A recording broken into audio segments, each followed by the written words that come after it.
Malik is out here. We got all kind of special guests. We got the chef in the kitchen. So again, get ready for the hottest episode to great come up of Cigars and Conversations.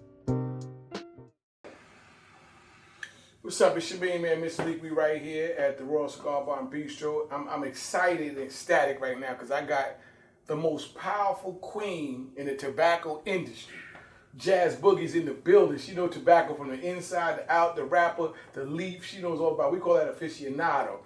Ladies and gentlemen, I might introduce her the most or maybe proclaim her to others. But ladies and gentlemen, Jazz is in the building on Cigars and Conversations. What's going on, y'all? Appreciate you for having me out, man. Yes, indeed. Let me ask you, I heard something earlier you was talking to one of the producers. You said you didn't even like tobacco. I did not. The very, very first time I had a cigar was actually me graduating from basic training from the Navy. And very first cigar. Thank you for your service. Thank you. I appreciate it, man. It was an experience, and I think everybody in the world should be able to experience it at least once if you up for it and got the gut for it, though. Gotcha. So let's start off like this then. Let's do a toast real quick. Let's toast to prosperity and a hot family summer. All day. That's nice right there.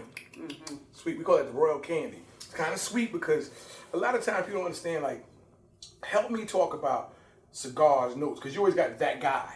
You always got that guy who goes to cigar bar, oh, that's not a Cohiba, oh, I smoke only $100 Cubans. But it's a $2 cigar and $1 million cigar. It's all just tobacco to me. So can you talk about the notes and the things people look for and the type of cigars you bought today for us? So when it comes to a cigar, it's honestly more than just tobacco. You know what I'm saying? The way I see it when it comes to a cigar, I'm looking for the feel of the cigar, the mouthfeel. A lot of people think that when you're tasting something, you're tasting it with your taste buds. No, you taste with your sense of smell. So a lot of times you'll hear people throw out, me especially because I cook as well, you'll hear people say leather, pepper, nut, toast, everything like that. You know, it all comes down to what it is that you enjoy on your palate. All right. A lot of the times people think you got to have that $1 million cigar, that Cuban cigar for you to smoke and feel like, you know, you're on top of the world. I tell people smoke what you're comfortable with smoking. If you want to smoke a $2 cigar, smoke that $2 cigar. If you want to smoke that $1,000 cigar, smoke that $1,000 cigar. Don't brag about it though. Never brag about what you're smoking. And drink and pair it with what you want to pair it with. Cigars naturally come from South American countries. Most of the times they're drinking rum, they're drinking coffee. Sometimes they're even drinking ginger ale or soda water. If you don't have a palate for a whiskey or a scotch or a bourbon, you don't have to pair it with that. The cigar we're smoking today is a 90-mile barber pole is actually what I'm smoking on by Florida Gonzalez. So it has a little sweetness from the tobacco itself. Gotcha. It's not an infused cigar by any means. So you have a lot of people say they only smoke something that tastes like candy. You don't got to smoke like candy on your first track. Gotcha. Pair it with whatever you feel comfortable with pairing it with. That's how I see it, and that's how whenever I introduce somebody to cigars, I ask them, what do you like to eat? What do you like to drink? And then I'll get them something close to whatever it is they like to eat, whatever they like to drink. So could you describe for me right quick the, I would say, the lighter cigar to the darker cigar? Like some people say I love a Connecticut because of the mild flavor. I like the Maduro because there's a bold flavor. Describe to me the light and the dark. So when you say something like a Connecticut, you have different type of Connecticut's. You have a Connecticut broadleaf, and the Connecticut broadleaf can be on the medium full side as well as a mild side. If you say Connecticut, most of the time you think automatic, light cigar, mild cigar. If you starting off, I would always recommend you start with something light. Now, if you have been smoking other things for, you know, a long period of time, like black and mild cigarettes, you may want something that give you a little bit more nicotine in it. The stronger the cigar, the more nicotine you're going to have in that cigar. So when you get into your medium body cigars, that's right in between your full body and your milder cigars, that one will give you a little bit of a kick, but it'll also give you a nice little mellow. Now when you go to your full body, that's when you get your more robust flavor. So you're going to taste those heavy notes of like dark chocolate, you know, coffee, leather, everything from a wide range. It just depends on how they're wrapping it, the filler, the binder, everything like that. But like I said, you know, you can have a taste bud that fluctuate. I'm a full smoker. You know, I'll start my day with a double Lajero, you know, something like that. And I'll you go hard first thing in the morning? Oh, first thing in the morning. First thing in the morning, I wake up, I have my little Cuban coffee or my Irish coffee, whatever it may be. And I'll start off with a Lajero. I'll start with an LFD double Lajero. You know how you said a Cuban coffee, and people really joke me like that. Like, I like Hennessy with a splash of Baileys. Okay. I might drink a vodka, I think it's like a coffee vodka Van Gogh, and I tell them splash it with Baileys. Because that coffee seems to pair with everything. a lot of tobacco has coffee notes in it because you have to remember, when you're growing your tobacco leaves, 99% chance you have a coffee field somewhere nearby. Right. Because your coffee and your tobacco is coming from the same regions. So the soil is the same. You know, a lot of things have to do with how the tobacco is grown, the soil is grown in, the region is grown in. So whenever you're pairing it with a coffee, it's going to be phenomenal. If you pair it with a rum, a lot of people don't think this. They're drinking rum while they're making their cigars if they are drinking. Your rum is going to pair very well because you have that light sweetness from your rum as opposed to your whiskey and your scotch where you have that bite, put a little hair on your chest. Now y'all see why I brought her on the show? Cigars and Conversation. This is Jazz. This is what she does. She's an aficionado. She's a tobaccoist.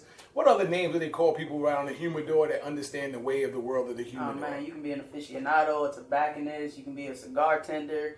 You can be somebody that's slanging cigars. However you want to call it is how you call it, you know. So let's get touchy now. You mind getting touchy? Talk to me. Let's talk about, I noticed that when you first started smoking, people first started smoking, you looked at TV, everybody saw Scarface, you know, we were all Scarface. Then the European demographic has always enjoyed a great cigar.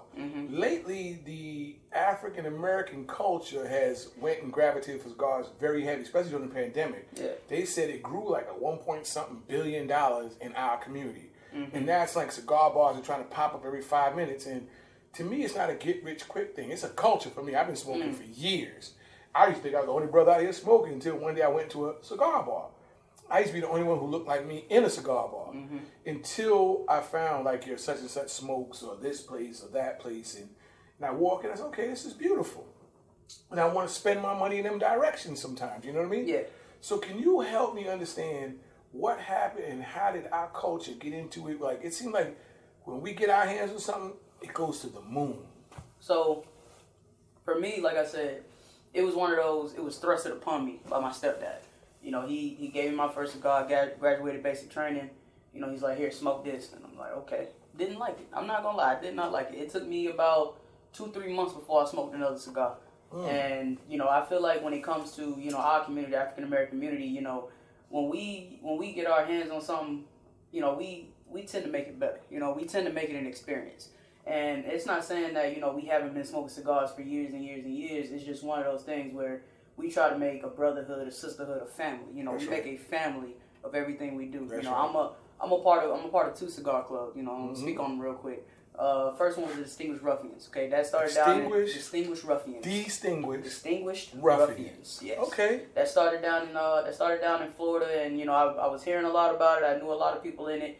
You know, and it's one of those things where it was a family of people who pretty much came together, no matter what your creed, black, white, yellow, green, purple, gay, straight, you know, whatever you may be, we came together and we would smoke. You know, we would have a big herb session. You know, once I was a part of that and I moved back up to Charlotte, I learned about the GTG, Good Time Gang. I saw that, Good Time Gang. Yeah, you know. It's like they got chapters everywhere. I mean, it's chapters everywhere when it comes to it, you know what I'm saying? But it's exactly that. It's a good time. What's it called when somebody says a hook party? HOOK. So that's pretty much an anniversary party. That's what that is. It's an anniversary for the chapter. We come together, we smoke, we drink.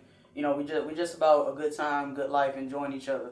You know, I kind of describe it as a family reunion, you know, when we come together, because it doesn't matter your walk of life, you know what I'm saying? You can be whoever you want to be, you can be yourself, you can be comfortable when you're around your family, you know, and that takes me back to, you know, once we as a community get a hold of something, we make it great, you know what I'm saying? We make it what we feel it should be, which it should always be. And it's the same thing, you know, with ladies that smoke. You know, a lot of ladies that... Sisters of the Leaf. Yeah, Sisters of the Leaf. You have a lot of, like, females who've never smoked before. They're not comfortable with it because they're not comfortable with going in the lounges. You know, they're not comfortable with going in the shops. You know, I tell people all the time, you know, especially females when you come in, if you've never smoked before, I got you. I'll put you on to something. I'll start you with, you know, a small sweet cigar, and I'll move you up to something full body. Adjust their palate. Yeah, you know, you have to build that person. You know, I have to show. Where'd it come from, real quick? Where'd it come? Everybody wants a fat bottom Betty now. It's like that's the big thing now. I mean, they just saw how to get their hands on, man. Like, it's one of those things that, you know, when they're out there, you gotta buy them because everybody wants them. Everybody want to smoke a fat bottom Betty. Everybody want to smoke a leather rose.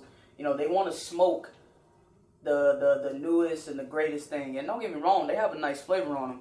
But there are so many other things out there. There's so many things. So many things out there. There are over 1 million cigars, man. Cigars have been around for years and years and years. When you pick a cigar, how do you pick your cigar? Like, is it occasion or is it just because? Because it's an expensive hobby. I hate when I see somebody, oh, I need that cigar on cigarvid.com. You don't know how long that cigar was in a warehouse. You don't know where that cigar came from. You don't know if that's a reject. So I like to buy mine when I can actually look at the humidor, walk in the humidor, and like yourself, a tobacconist is in there, and I want to talk to you, and you say, let me introduce you to something else, because you got to grow. Yeah. And your palate has to expand. Yeah. So how do you deal with, because I know I heard you're in the industry of like distributor of cigars.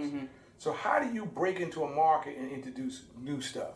So I'm going to answer that first question when it comes to me picking a cigar. That's right. This is going to sound shallow. Go ahead. 9 times out of 10 when I pick a cigar, I look at the band. The band. If the band looks nice, I'm probably gonna buy that cigar. I collect bands. I mean, I look at a band. So perfect example, Superfly, Oscar Valdez.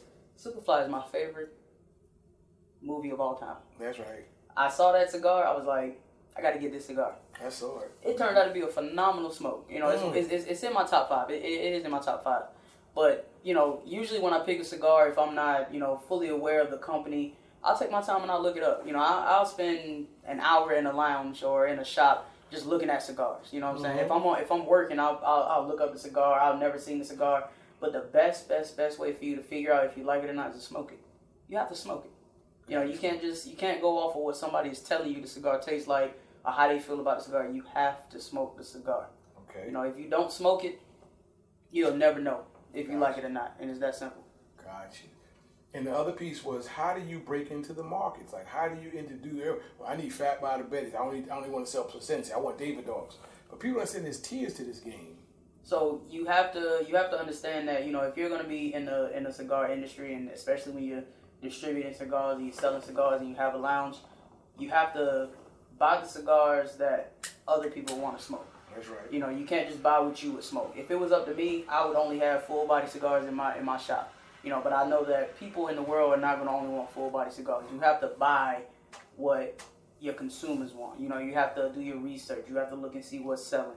There are going to be some things you can't get your hand on. It's harder cigars to get your hand on nowadays. The one I actually bought the other day, T52 Liga. The Liga. Damn. Yeah, those are exclusive cigars that Drew Estate puts out to some of their higher accounts. And I'm not saying you can't get them, but you just have to be at a certain level with Drew Estate to get them. It's the same thing with Opus X. Opus X is some of the most expensive cigars you can get. Right. Davidoff as well. Davidoff has a specific company or a specific lounge that they'll sell to. They have specific accounts. So you have to build those relationships. It's like I said. It's a family. You have to build your relationship with all of these different companies throughout the industry in order for you to get to that point where you can say, I have the Opus, I have the Liga, I have the Davidoff. It just takes time. Right. A lot of time and a lot of patience. Gotcha. So, I don't want to hold you up because I know you're an expensive. I mean, I should get you some gold teeth because this sounds like this was some expensive conversation. You hear what I'm saying? Because here, I'm just blessed that the Royal Cigar Bar and Bistro allows me to sit here and be able to host Cigars and Conversations. To me, it's a show based on YouTube content, internet content, and then hopefully we'll pitch it to a TV station because I think the community needs to know things. And over a cigar is a great conversation piece because I'll use a thing that happened in Buffalo, for example. We used to have the barbershop where we could sit and talk politics, religion, whatever you want to talk about. But now, the way this world is moving, a cigar and some conversation, a nice bourbon or something can bring everything down. If you had to tell people something right now, what would you like to tell them about, just say, the world today? Because look what happened in Buffalo. Yeah. We're not going to go deep in it, but just look what happened in Buffalo. Yeah. Today's world is special. It is. What would you say to people that going through storms and might have had family in Buffalo? What would you say to something like that? I would say breathe. Just breathe. Breathe. Life is hard. Y'all might have to edit this out, but life is a bitch, man. You know what I'm saying? If it was easy, we call it a hoe. You have to breathe. You have to accept that things happen for a reason. You may not understand why it's happening at the moment. You may not, you may have to question and ask, why me, why now? But a lot of times you have to just sit back and breathe and understand that it may not happen today, it may not happen tomorrow, it may not happen next year, next month, whatever it may be. But over time, your life will become what you make it. Life will become whatever it is you make it. Set your goals, set your standards, and always push forward. Gotcha. You know, always push forward. Well, I want to say thank you, Jazz, because again, as a sister of the Leaf, I enjoy your knowledge. It was a pleasure meeting you. If you could go, I'm going to end all my shows like this. If you can go back and talk to your 12-year-old self, what would you say? Go to class. Go to class. Go to class. Listen to your mama. Listen to your daddy. Go to class. You know, you ain't grown yet. Still got milk in your tongue. Still water behind your ear. Learn. That's right. You know, don't grow up too fast. Learn. Go to class, huh? Wait a second. Who's this? I'm going to present you with something. Oh my God, this reminds me of Mr. Rogers. Oh, it's the mail lady. What we have here? Praising God. You gonna make me throw up in my mouth. Ladies and gentlemen, boys and girls, it's on and popping. You see it right here. We gotta make this show the first show then, because you were gonna be the second show. But ladies and gentlemen, boys and girls, we just got the liquor license. Official. So ladies and gentlemen, Cigar Fest in Charlotte, North Carolina. The chef said, surprise! You know, we can't curse on our show because we own the content, but won't he do it? Amen. Won't he do it? He will. Won't he will? Woo! Woo! Ladies and gentlemen, I want to first of all say thank you. God bless you for coming out. The Royal Cigar Bar and Bistro. I want to say a big shout out to Family Realty, one of our sponsors. J. Parrish Collections. I want to say a big shout out to Twin Construction Design, because without none of them, this would be possible. Big shout out to Jazz, an amazing person, a tobaccoist, a aficionado, but just a good human being.